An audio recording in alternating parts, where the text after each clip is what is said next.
When did you know that baking was like no longer a hobby and that it was rather like a divine passion? Like, when did you know that?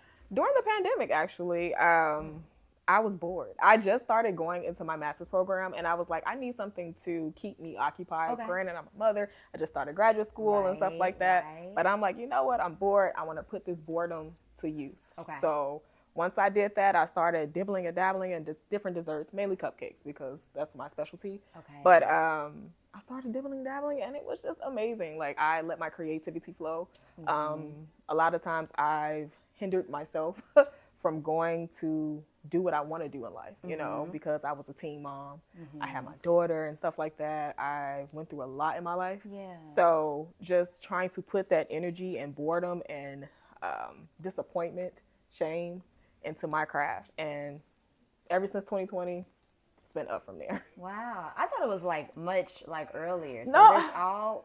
that's insane. Yeah, I see my love for passion for baking has always been through childhood, but I never took it serious. So I started in 2020 during the pandemic. We needed something to do, something to take our mind off what was going on in the world. Absolutely. So, yeah. So would you say like this is a like self-led passion, or would you say this is like a God like appointed passion? At first it started as a self. And then as my journey continued, I just know that God wanted me to do this. And the area